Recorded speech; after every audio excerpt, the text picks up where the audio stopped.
Yo, it's your boy Agent Albatross here again with the Cypher Unlimited crew. We got our usual suspects of Dean or Alpha Dean. We got Anthony or Spigs18. And Dean, why are we here today? Well, we're here to talk to the man behind unMadeGaming. He's been around since 2015, creating and producing live tabletop RPGs on Twitch and YouTube, and running games that run the gamut of everything. Like I said, from 5e and Numenera, right on down the line to Blades in the Dark and anything in between. So, without further ado, Mike, tell us a little bit about yourself. Yeah, I mean, that covered a lot of it, right? Yeah, I've been doing tabletop on Twitch in some capacity for about 4 years now. I think a little under or over. Yeah, we started doing D&D, and now we've moved to as many systems as we can. We're a huge fan of the Cypher system. We're a huge fan of Powered by the Apocalypse. We try to mix and mingle those in there, some games that people haven't heard of, as well as doing a lot of work with Extra Life and their tabletop side of the house. So yeah, that's it for me. First off, Michael, welcome to the CU. We're happy to have you here. First off, I want to say that you're one of the most. We asked around on the server of people that we should interview, and unMadeGaming came up several times. So we're really happy to have you here. You're one of the most requested Twitch streamers. That means I paid my fans well. Perfect. Yeah. So that's an awesome thing. And first off, for viewers that may not know, what exactly is unMadeGaming and what's your role in the company?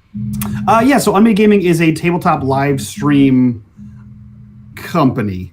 Yeah, I guess that's a way to put it. So right now we are primarily focused on Twitch. We do our archive, our videos on YouTube. We're also working on podcasts. We're also working on like how to DM, how to GM, player videos, that kind of thing. But basically we're going to be a one-stop shop for all kinds of tabletop stuff. And as for my role in the company, it's the everyman. I started the company. I do everything mostly by myself. I do have help from people with writing. I do have help from people with artwork. And I do have a charity coordinator because that job became too much to do alone. Awesome. I have one before we get into another question, real quick. Yes. Have you done Torg on unMadeGaming yet? Let me. Do you like Torg? Well, I like Torg. Yeah, you just don't know. I love Torg. Okay. I've played the original iteration of Torg. I have all the original books and everything they produced for the new system for Torg Eternity. Any chance he gets to mention Torg, we'll bring up Torg. I'm not sponsored by Torg, so no, I haven't played the game. I've seen another channel play the game, and boy, yikes.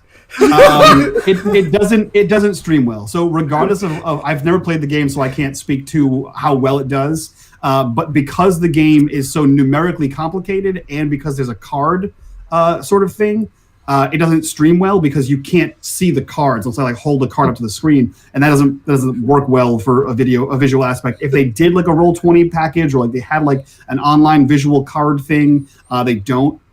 So I will likely not do that. But I've seen someone else stream it, and I saw very mixed reviews in the viewership in that show. So we are also not sponsored except for Dean, which he's apparently getting a check every week. But either way, now that we touched on how systems work in gaming, can you tell us a little bit about your experience in gaming and what led you to start your first games of running for unMadeGaming? Like what prompted those first beginning seeds? Yeah, so I mean, when I first started doing unMadeGaming, it was because I had come home from Afghanistan. I had seen a bunch of people that were making videos on YouTube that sort of exploded. That wasn't really my realm before. And then I saw those same people who I was looking to for advice on world building were actually playing in the world they were building live on screen using Google Hangouts. And I was like, that's very low production quality. I could do better than that. I was wrong. But here I am 4 years later trying my hardest to continue to improve upon that. But yeah, I literally set up a camera in my basement right next to my boiler. So every 30 minutes, the audio was inaudible. Worth the Dean sub pump. We also had a microphone on a glass table, so we rolled dice, and everyone who was watching had their ears shattered several times a night. And I had the most unflattering camera angle of 4 fat dudes on a couch. So we quickly stopped doing that. I think we did that for like 6 to 8 months, and we were like, this isn't working anymore. We we gotta only be from here up, right? Oh boy.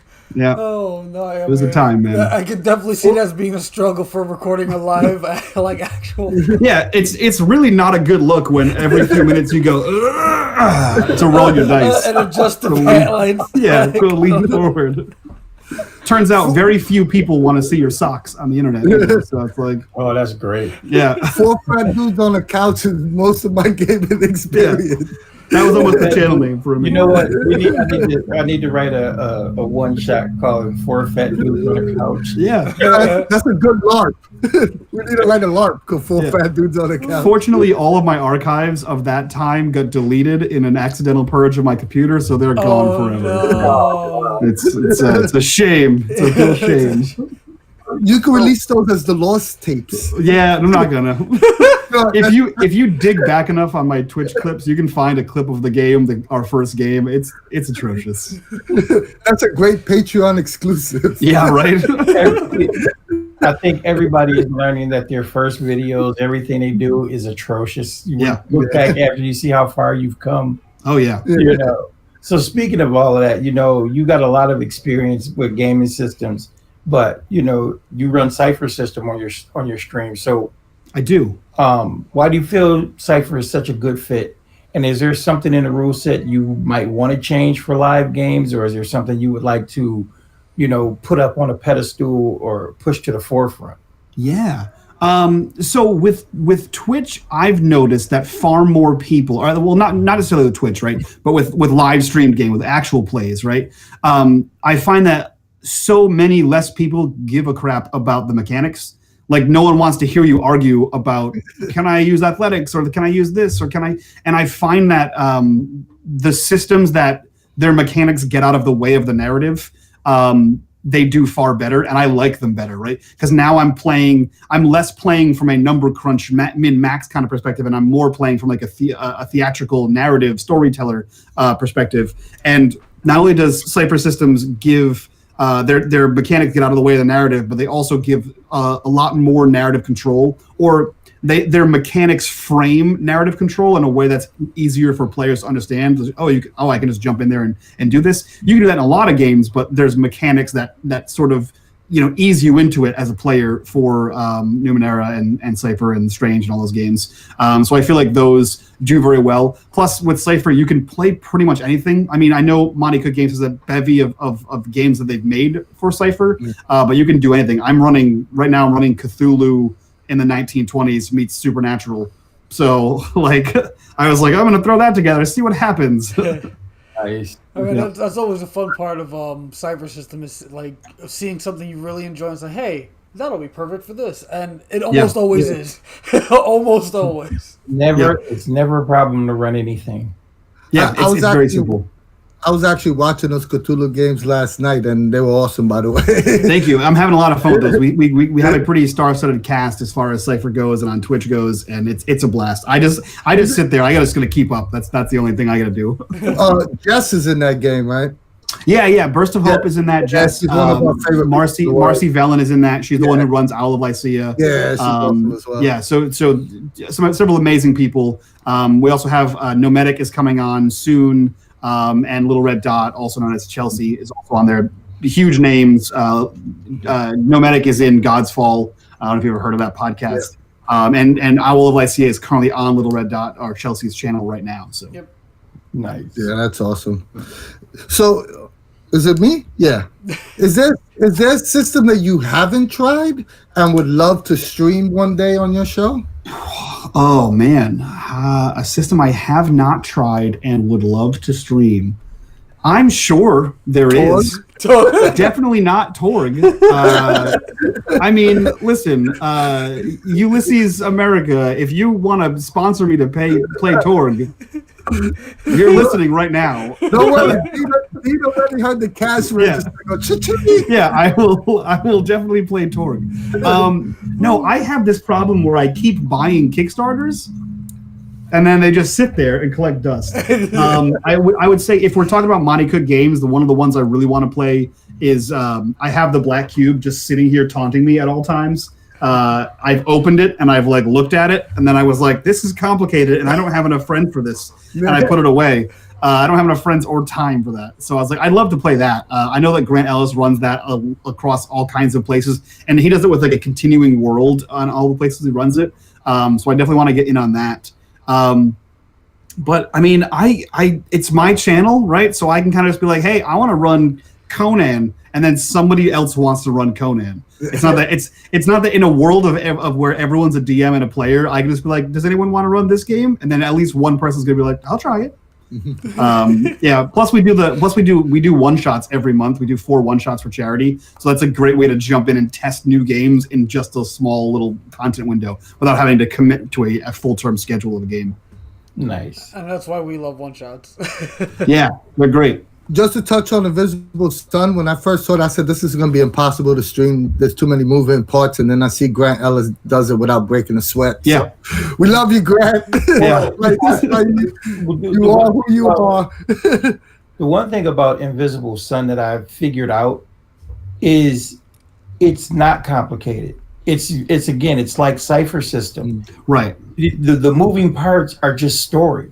Yeah. The game is like chock so full of stuff for you to use to build your world, so and like you said, the Grant streams that with no issue because it's really just a huge narrative, Yeah. It's Harry Potter done right. Oh boy. All right, but now that we're talking about, streamers and, we hit all those big names that are on your streams. Sure. Do you have any advice for newcomers to the scene who kind of want to get started on their own streams? Like, what advice do you have for them trying to stream for a live audience? And GMing-wise, what do you think is the biggest difference for GMing for an audience online and GMing for your friends at home? Okay, cool. So let's unpack that question. So I've been getting this one a lot, right? Which is like, hey, how do I become a tabletop streamer? My first recommendation is don't. My second recommendation is research, right? Because everyone does it. I did it too. Everyone sees someone like Critical Role and says, my family and friends, we're funnier than that, or we can do that too. Let's slap on a camera. And it turns out not everyone can, or everyone would, right? It's the same thing. Like, I could be Arnold Schwarzenegger. I could be, but I'm not gonna. Once I saw what it took to go to the gym, I was like, nah, I like cheeseburgers. I'm gonna pass. So like research, right? So research, first of all, identify why you want to do it. Do you want to do it as a hobby? You want to do it as a hobby? Ignore everything I said. Go nuts. Have fun. If you want to do it as like a business, or you might want to do it as a business, research. There's a huge difference between being a DM on a live stream platform and running a channel. I have plenty of DMs on my show that are not running a channel, and I run a channel and I don't always DM on my show. So you might just want to DM in front of a live audience, or you might want to just play online, and that's fine too. You can find someone who has a channel that's willing to host you or put you on their show. And then there's a lot of people that don't even realize how much or how many other roles there are in a channel. Like, I need community managers, I need artists, I need this, I need moderate, I need all kinds of things. So you might just want to be involved with one portion of the stream, and that's fine too. But do your research and figure out why you want to do it, identify that kind of thing. Maybe you just want to be a player, and you don't need to make a whole channel if you want to be a player, right? There's so much more stress attached to that than you need to worry about. Now, as far as GMing on Twitch versus on at home, same thing applies, right? Is find out, are you GMing as a hobby? Or are you GMing to make a career or do some kind of business out of it? If you're GMing as a hobby, ignore everything I said, have fun. If you are doing it for business reasons, research it. Because like I said before, no one wants to hear your number crunching. It's not entertaining, right? Think about Twitch or YouTube or whatever. It's an entertainment platform. So we actually changed the vernacular. I know a lot of people on Twitch do it as well. We don't call we call them campaigns kind of, but we call it a show. I'm running a show. It's a 12-week show. And if we run that same show multiple times, it's broken down into seasons. Right now, we're running a show called Nights of Truth that's on season 2. Each season is roughly 12 episodes. give or take, if case we have to cancel one. Each show runs to 2 hours. We have a 2-hour runtime.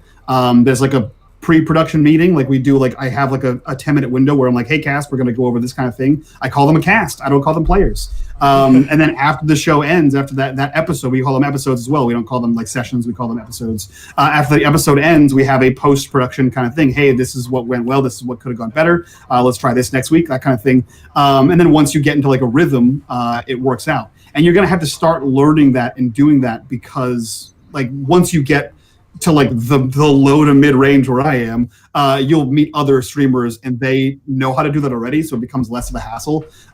Like casting is my least favorite thing in the world to do, that I actually have to go out and do now. I have to find personalities that mesh well with other personalities that also mesh well with the campaign and the story that I'm trying to run. So it becomes far less about like just sitting down with your friends and playing a campaign. You can do that, and that's how I started. But now it becomes more like a production and casting and directing and that kind of thing. And then when you're telling the story, it's far more narrative. There are entire 2-hour sessions that I don't have anyone roll a dice. And that translates to home life as well. I noticed that I am far more theatrical. My descriptions are far more grandiose when I'm at home now that I started streaming on Twitch. I am far more comfortable doing voices now at home than I was before. And we've played an entire 6-hour session. Like I had to check in with some of my players because I have newer players to me. They've been playing for a while, but they're a new group for me. I run a group of army guys at my house, and we had like a 6-hour session where no one rolled a die.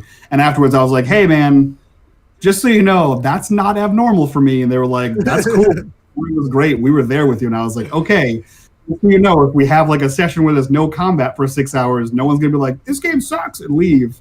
Like we'll have combat. And they were like, cool. So yeah, you get more into that like narrative storytell kind of thing. And it translates to home.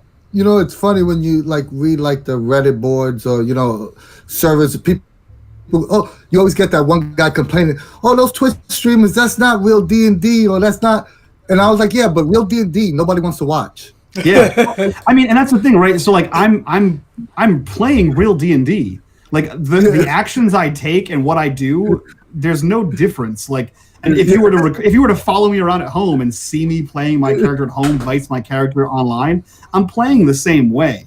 It's just like we know that there's at no point in any time. I mean, if you are, you messed up. At no point any time on Twitch are you going to see someone do this and just start playing on Reddit. But you're going to see that at home, right? Someone's going to get a text message from their wife. They're going to I got to take this call. Hold on a second, right? You play for 8 hours at home, but really you only played for 4. Because 4 of the other hours you were just messing around, cooking a snack, ordering a pizza for 3 hours, you know, figuring out who owes who money for the last pizza. So like we just edit. It's basically we just edit out all of that thing. We condense it to 2 hours, and we say, hey, look, we all have time constraints. Let's respect our time. Boom. All right. So now we're going to just hit you up with another question. You kind of touched on it. We were going to ask you about how you did your selections for your casting.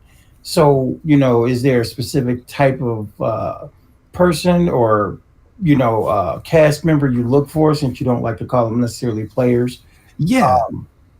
So like, I mean, with casting, again, it's a show, right? So it's media production. So we're looking for a diverse cast. The problem that I've encountered, fortunately, I have made friends and they are helping make leaps and bounds in that.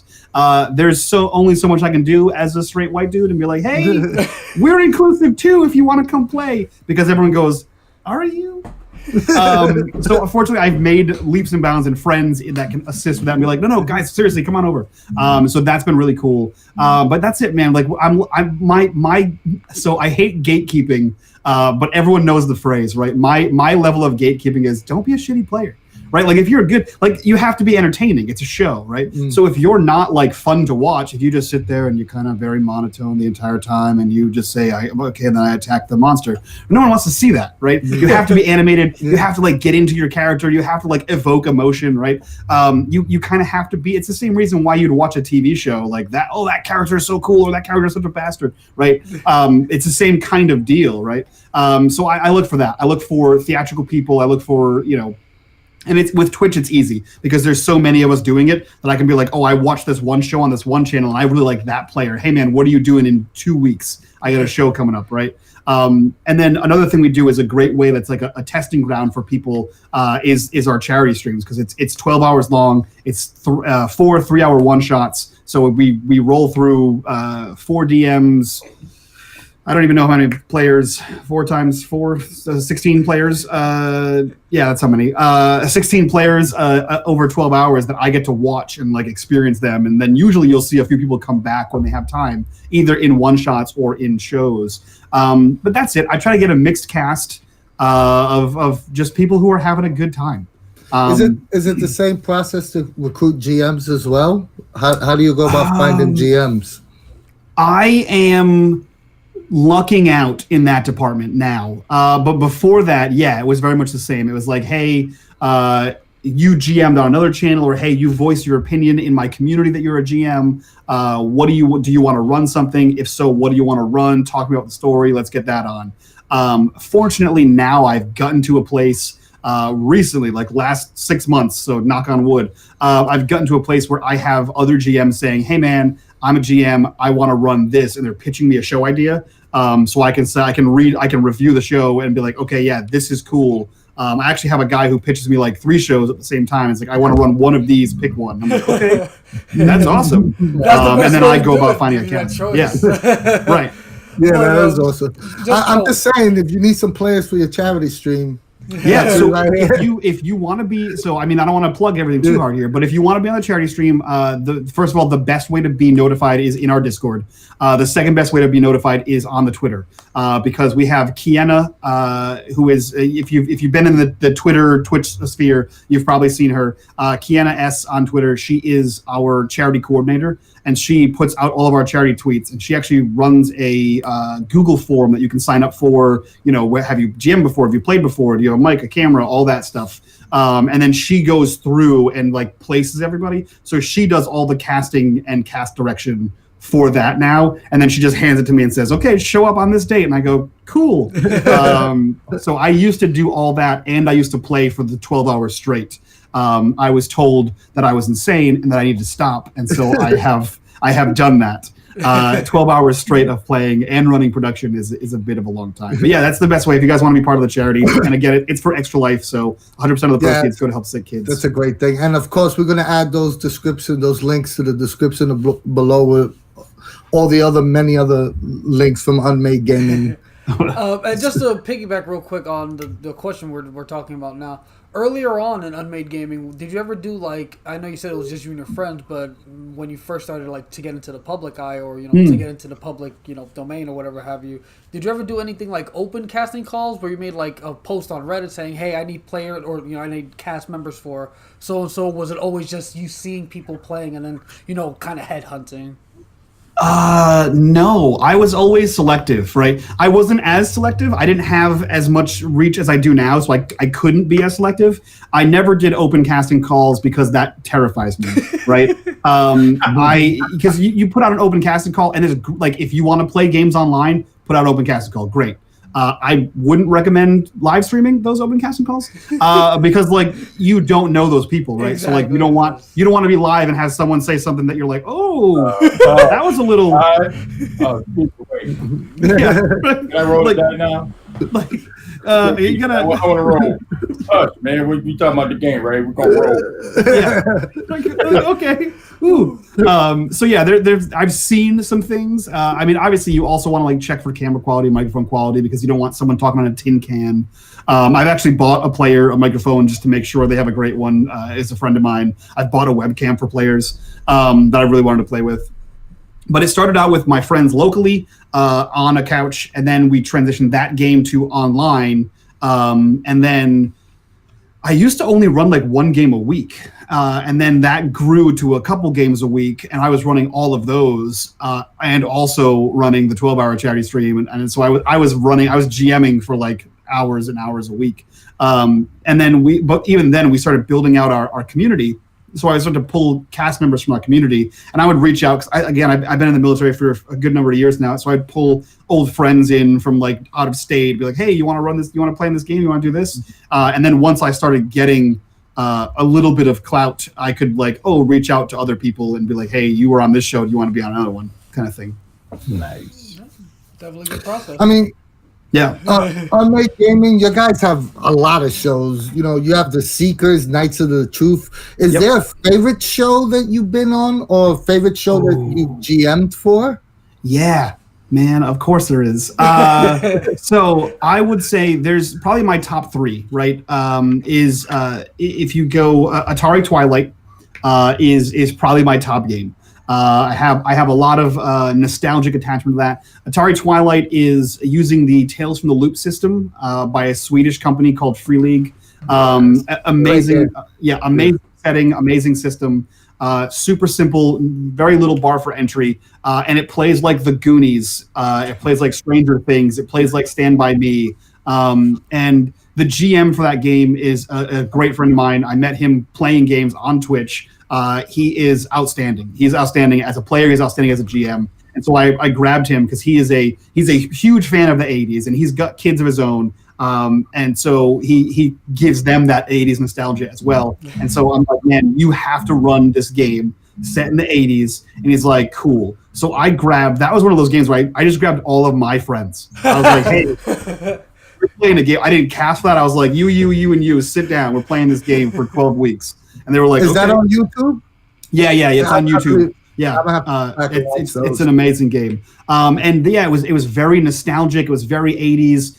We dressed up for it and everything. Like we went hard on that game, and we had a blast. We still talk about that game, and it was like 6 months ago that it happened. That's one of the games we're gonna come back as a podcast at some point. I don't know when, but we're not done there. We're not done there, and especially since the Tales from the Loop company, they just released the sequel to that called Things from the Flood, which is the 90s game. Yeah. And so we cannot wait to transition from the 80s to the 90s, because we started playing in 1986. So it's only a few short years before we hit the 90s. And we were playing in a very Stranger Things, like weird, like we had one of the kids almost die. Which is not a part of the game. Normally in the game it says, hey, kids can't die. We're like, let's do some strange things with that. Let's leave Goonies behind and go a little dark. It was amazing. I have only one question about that. Sure. Do you want guest stars? Because I grew up in the 80s. I'm confused. Yeah, so that's one of the reasons why we want to transition to podcast, right? Because there's no visual aspect. So if we have a guest star, we can just have you slide in, do your scene, do your whole hour-long podcast session with us, and like bounce out, right? Whereas it's very much harder to do that live on stream, where you kind of got to readjust cameras and things like that. But yeah, we are definitely going to be doing guest stars and having like show spots on that for like NPCs or for your players or whatever. So that's gonna be super awesome. You're gonna transition the same characters, right? Yeah, we're gonna. That's the plan. That's gonna be that'd be awesome. Continue over, because everyone seemed to love those characters. So that would be cool to be able to play like a teenager in the 80s who like all these young kids, hey, get away from me, go away, and then the 90s, and he's like the 30-year-old guy you go talk to. Well, that's the thing. So we're gonna be. So we were in. So the way Tales from the Loop works is the maximum age is 15. Right. Once it becomes, there is no rules for a 16-year-old. But we're all 13. So if we play 1986, 87, 88, 89, we'll be 15 and 89. And then as soon as we hit 1990, that's Things from the Flood, we'll be 16. Right. And then now we are teenagers in the 90s, which is going to be super rad. So yeah, that's going to be a really cool thing. And it gets way darker in Things from the Flood as well. So like that's kind of our aesthetic is a little bit dark. That's my aesthetic personally. But the other two in that top three are they're actually games run by the same person, and they are part of the 6 and 20 franchise. 6 and 20 was a daring endeavor. We ran the same system in the same city across multiple channels on Twitch every week. So the first one was called 6 and 20 Blades in the Dark. My crew was called The Shroud. I love that game. That game ran for 3 seasons, so 30-ish episodes. But we ran that with 2 other channels at the same time, and the GM ran all 3 games every week. So what we did affected the other crews and the other, because we're all in one single city. So that was nuts. And then we took the same concept and applied it to 6 and 20 Metropolis, which was using the first one was using the rule set for Blades in the Dark. The second one was using the rule set for a game called City of Mist, where you're all like fantasy superheroes kind of thing. Yes. And those are both amazing. In the first game, I played like a very Littlefinger meets Moriarty. So I was kind of cutthroat. I was kind of like the guy who knew everything about everyone, and I had plans within plans. That was super fun. And then in the City of Mist one, I played Peter Pan. So I got to play a 13-year-old kid who didn't understand that he was 13 and didn't understand why everyone was freaking out about all the things that were happening around him because he was in this childlike wonderland. But yeah, those are all on YouTube. They were all super fun, amazing games. I look back fondly on those games. Oh, those sound awesome. Yeah. And we'll definitely Especially the have, Blades in the Dark. Blades in the Dark is such a great game. Oh god, it's so good. and we'll Yeah. definitely try Yeah. to include links to those. I'm assuming you have like those links on YouTube where you can like link all the episodes and I forget what you call them, yeah. folders or whatever. Yeah. But yeah, we'll definitely try to include those so people can get a look at them. Sure. But now that we're talking, you mentioned a bunch of different game systems, and Right. there's a game coming up that a lot of people are excited about, which is Arcana of the Ancients. The Monty Cook Games Kickstarter. It's Mario, Yeah. 5e, and Numenera. And how do you feel about that? And would you consider running it for unMade Gaming? Yeah, I mean, I'm fine with it. So, like, I've talked to the Monty Cook team. I talked to Darcy extensively about that game. I'm very excited for it because it's smart, right? From a business standpoint, it's smart. You take Numenera core concepts, you apply them to D&D. Now people are like, oh, look at this fancy new thing. Let me check out that Numenera kind of thing, right? So from a business standpoint, it's smart. Plus, I mean, Monty Cook pretty much wrote D&D 3. So, like, the guy knows this stuff. And 5's not that hard. So it's a great business thing. I actually just did a three parts mini series on a channel that I'm on called Saber Dice, and I essentially did a very, very comedic, very slapstick, very beer and pretzels version of the Jade Colossus in D&D 5e, which I know is part of the Kickstarter. I know that you guys are already getting that, but I was essentially live converting Numenera to D&D for 2.5 hours straight for 3 weeks in a row, which was a little bit stressful, but it was fun. And that is because that's a sponsored show, and obviously they have to play games that have big numbers. And D&D is the game that has the big numbers. But I love Numenera and I love Cyber System, so I was like, you know what? If you're making me run something, I'm gonna secretly run Numenera the entire time, and I'll just make you roll That's D&D awesome. numbers. Yeah. For me, would I run it on the channel? Probably not. Only because I would just run Numenera, right? It's my channel. I'll run whatever the hell I want. And for me, I like so many more games that aren't D&D. D&D is great.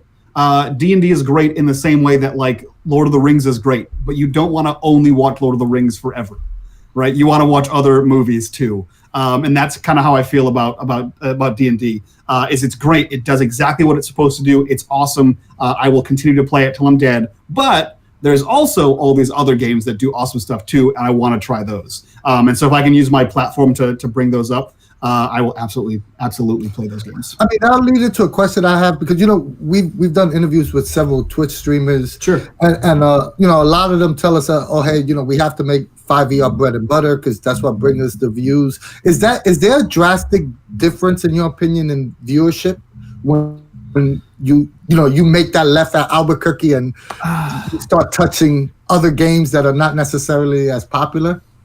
I mean, yes and no, right? So like you're on any platform, right? You're going to have your core viewers, right? So like you can make a video on Numenera forever and you're always going to have 1,000 views on it, right? And then you make one video on D&D and you might have like 500 views on it. But those 500 are your core viewers. So you could do anything and you're going to get the same 500 people. So like I could put any game on the channel and we're still going to get X number of people in there. There are certain games that like no one's heard of, or there are certain games that like the developers don't understand or know what Twitch is, or have a very active social media, so they don't know how to support someone that's doing that. I mean, essentially, me playing a game or anyone playing a game anywhere really is free publicity, right? So obviously, like companies want to retweet, oh, this person's playing our game and they're not terrible humans. Go check them out, right? It's free publicity for anyone. So there are a few like very niche games, very like small indie games that like You won't find people that are like, oh, I'm here to see this one game. Or if you do, they're like, oh my God, I'm super into this one game, and they become like hyper fans of that one thing. Obviously, D&D it's synonymous with tabletop gaming, right? It's like Band-Aid or Kleenex, right? If you think tabletop, you think D&D. So everyone sees tabletop like, oh, are you playing D&D? And you have to be like, no, I'm playing Numenera, or I'm playing Cypher System, or I'm playing Tales from the Loop. And they're like, oh, what's that? And that's usually where you lose people, because they don't understand that like D&D isn't the all being tabletop game. But yeah, once you get someone like watching, it really just comes down to your game. It really comes down to like market share, right? Are you entertaining? If you're entertaining, yes. If you're not entertaining and you're playing D&D, you're not going to have numbers either, right? So if you're entertaining, you can kind of play whatever you want. That's kind of what it comes down to, right? You could have, the best lighting, the best sound quality, but if you're boring as hell, no one wants to see your game, regardless of what system it is. So D&D won't save you there. It's a great entry point because D&D has its own category in Twitch. But yeah, you can play your own game. It's just, you can play whatever game you want. It's just going to take a little bit more work. You might have to reach out to the company. You might have to be like, hey man, can you retweet us? Hey man, we're going to be doing a game. Whatever support you can give us. You may have to like post on Reddit or go be active on Reddit or find a community on Facebook to post there. There's always, it's just you to put the work in to get the people there. Nice. That's a great answer. With that being said, what do we have to look forward to from unMadeGaming in the future? Yeah, man, games. I don't know. We have. Tomorrow. This is the last episode. Yeah. No, you caught me in the first quarter of the new season. So I don't really start looking at the next season of games until about halfway through. I know that. So here's what I can tell you, right? So we have one podcast in the works that's going to be D&D 5e. We have several podcasts that I have just sitting around here waiting for me to find the time and patience to make them go. Those are probably going to be Atari Twilight, which is Tales from the Loop, and something to do with City of Mist. Because I love the game, I love the company, and the guy who made the game is a good dude. And I personally am a huge fan of Powered by the Apocalypse games. I'm a huge fan of Cypher System games, and I'm a huge fan of anything that Free League puts out. So you're going to see a lot more of those on the channel as often as I can put them on there, whether I'm running them or whether someone else is running them. Those are like the three major things. Like Monte Cook Games and Free League are the two companies that I'm pushing down everyone's throat because I think they're fantastic. And I know that Free League just got the rights to make a new Aliens game based on the 1980s franchise that's coming out soon. So I cannot wait till that comes out. And as soon as that comes out, we're running that. So that's what I can say. Officially, that's coming to the channel as soon as goddamn possible. But yeah. And I just want to piggyback real quick, guys. You've already professed your love of the 80s and 90s. Mm-hmm. Have you had an unmasked game on your channel yet? We haven't had Unmasked because so I'm new to the supers in general. I was introduced to Masters and Mutants and Masterminds, but I never actually played it. We've played Masks: A New Generation, which is a Powered by the Apocalypse game. I have Unmasked sitting here behind this green screen, but like I think I'm not super obsessed with the superhero aspect of supers. And one aspect of supers I do enjoy was that it was very much scratched by City of Mist because it was just enough supers and it was also just enough gritty noir dark kind of thing, and I like that aspect of it. I would enjoy probably playing in like X-Men from the 90s TV show, right? With all the fun orange and bright pinks and yellows and all that colorfulness.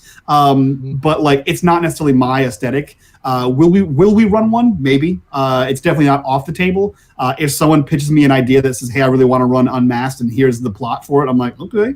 But there's no official me running that. Same thing with Predation. It sounds really dope.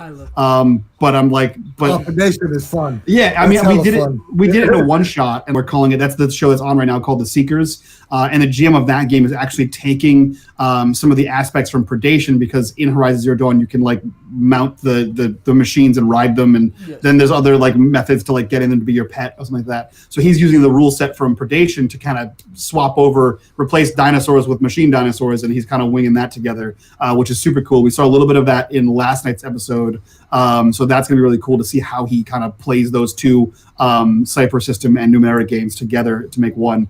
But yeah, I mean, that's if someone pitches a dope idea, that's what I'll run it. Before we jump into our rapid fire questions, I Sure. just want to. Do you have a regularly scheduled days and times for your Twitch stream? Yeah, so we're running with Monday, Tuesday, Thursday. All of the shows are on Monday, Tuesday, and Thursday, and they all start at 8 p.m. Eastern. They run to about 10 p.m. Eastern, give or take, 10 or 15 minutes on either side. And that's been the schedule for, I think, like over a year now.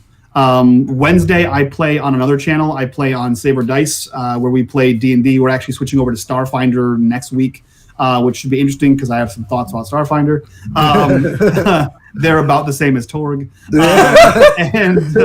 So yeah, we should be switching over there. I also do a podcast with the Saber Dice guys. And I used to play on other channels. So whenever there's an opportunity for me to jump on someone else's channel and kind of play, I have no problem doing that. I used to play for 6 hours straight on Mondays just because I was on one channel and then my channel later on the night. So yeah, but that's ours. Monday, Tuesday, Thursday, 8 p.m. Eastern to 10 p.m. Eastern on unMadeGaming. All right, that concludes our easy questions. So now is now where we go into our rapid fire questions. This is the hard, 60-minute Okay. dig deep into your soul. We pull out your ready. essence and spread it around so the whole world could see. Are you ready? It's a I'm nervous. I'm sweaty. It could be the lighting, but I'm ready for it. first question is player or GM? Ooh, man. I don't want to cop out, but both. I love world building and I love storytelling. But I play more often than I GM these days. And man, do I have a blast. So I lucked out in that role where I get to do each of them just as much as the other one. So I'm a huge fan of both. Pull punches or go for the TPK? Neither. I go for the narrative. My monsters last just as long as them to be cool. And unless you do something stupid or you do something very heroic, you're not gonna die. And I'm pretty upfront with my players. Like if there's warning signs that like, hey, you're level 1, there's a dragon cave over there, and you walk into it, yeah, it's gonna eat you. That's what happens, right? But I mean, unless you do something heroic, you're probably not gonna die. And there's myriad of ways to not die in there. But I don't usually. I roll behind a screen most of the time, but I'll pull a punch if I need to. Like if it was just super lame and it wasn't like dramatic, I'll pull that punch. Like I don't want this stupid one-hit zombie to crit you to death because that's not fun. Like that wasn't a cool moment for anyone. No one feels good about that. Online gaming or in person? Man, I don't have to wear pants for online gaming, so. That's a big up for me. I play in 2 games right now that are at home, and like I have to clean my house afterwards. I gotta clean my house before. Like it's like for this, I just turn the camera on and go, all right, let's go. So I'm gonna say online gaming for sure. Announce the difficulty number or keep it secret? I always announce it for Numenera and Cypher. I always announce it. I've only recently encountered people that don't, and it threw me for a loop. I was like, they're like, just open roll, and I was like, what does that mean? What do I do? I was like, do I have to know the number? Yeah, shut me right down. I was like, I don't know how to process this. Yeah, I like knowing what I'm going. I for. tend to announce it as well, but we also tend to play for a lot of new players. We're introducing Cypher system to a lot of new players, so you always have to announce it then. Yeah. And salty or sweet snacks at the gaming table? Man, chips. I'm a chips guy. We do both though. So we have a table where one of our players she bakes something every time we play. So there's always like awesome. there's always like brownies or something like that. But like the go-to snack is some kind of chips and soda. All right, so you kind of answered this already, but RP, combat, or a good mix of both? RP for sure. I find combat to be the most boring thing ever. And when I do combat, it's usually like I try to have something else going on at the same time. Like I'll do a skill challenge and combat, or like an RP session and combat, or something that's happening on top of that. I find it boring and it takes way too long, and it takes you too long to get back to what I find is fun, which is the narrative part. PDFs or physical books? Oh man, I will tell you what, I love a physical book. But all of my physical books are either on the floor right there or behind this green screen, and they never get opened because I also have the PDFs and I sit here at my command station for like 12 hours a day. So rather than have to like take this down, pull the book out, find the page, I just Control F and I go what I need. So I utilize PDFs more, but I do love a book. Good answer. Good answer. Pen and paper notes or digital? Pen and paper, hands down. I like the tactile feel. I have notebooks for all my games. I have notebooks for my games for Twitch as well. And I feel like you retain more when you write it down rather than type it. Plus, typing on a mechanical keyboard while you're live it's very loud. So like it's not a good look. Yeah. And last but not least, oh my God, Drew is blank. What the hell? Pre-written adventures or original content? Yes is the answer. He's like, yes. So one of the new videos I'm going to be coming out with on the new channel is it's called Mastering the Game, which is my DM kind of my game master show, and it's DM 101 or GM 101, steal everything. So I will take a piece of a campaign, I will take a setting, I will take a town, I will take one adventure, I'll take a dungeon, I'll take any number of things and steal them and put them in something else. I literally just took, I was running a game at home for a bunch of army dudes, and I started with the D&D 4E module, Dead by Dawn, grabbed that, stole it, slapped it in there. I then took another D&D module, I took a Pathfinder module, slapped them all together, and that's how the adventure cobbled together from the start. I think I took Dead by Dawn from 4E, I took the Pathfinder adventure module from D&D, it's not Pathfinder, I guess it's Paizo from 3.5, called like the Age of Worms. It's the first adventure, like Wind Lords or something like that. Temple of the Wind Lords. I smashed those together and I put one away and played that as a game. So I definitely steal from modules and make them my own. I have run from start to finish. I've run one, and that was Curse of Strahd. But I usually don't do that. I just steal bits and pieces and chunks. That's the best way of doing it. That's, I think, to me, that's the spice of the game, because, you know, I've had that discussion with so many different people about, you know, pre-made settings and everything else. I like the old-fashioned way where, you know, you'd get a, you know, give me a book of taverns. So I just throw taverns into my D&D. You know, give me a book of, you know, weird cities that can be anywhere. Yeah, for sure. I think that's why Numenera is so cool, because they give you the steadfast, you know, they give you like quite a few just major places, but the rest of the world is yours. Yeah, and a lot of the adventures are just like, this is an adventure, put it wherever you want inside Numenera. And you're like, okay. I mean, even they're like, they're quick adventures. They're 2-page, 3-page adventures are awesome. Yeah, they're quick adventures, and they're what is it? They're directed play, like, you know, like Dungeons and Dragons has Adventure League. Yeah. You know, they have Cypher play. It's so cool because it can be run right alongside your regular campaign. Yep. Because it just fits in. It's not like I got to go buy new material or whatever. You can just get in and get it going. Yeah. I like to world build more than I like to build encounters and build dungeons. So like I know if the narrative says, okay, we're fighting a cult, the cult is based on this thing, and we're in like the forest. I'm just gonna Google cult-based forest adventure. Comes up, and whichever one looks the coolest or has the coolest title, I'm gonna make it work for me. And then I'll take like a piece of it and then stop whenever I need to. You know what's funny? I heard Coke-based forest adventure. And I mean, you Google Pablo Escobar, it's gonna show up. Either way, right? El Jefe comes out of a somewhere, and that's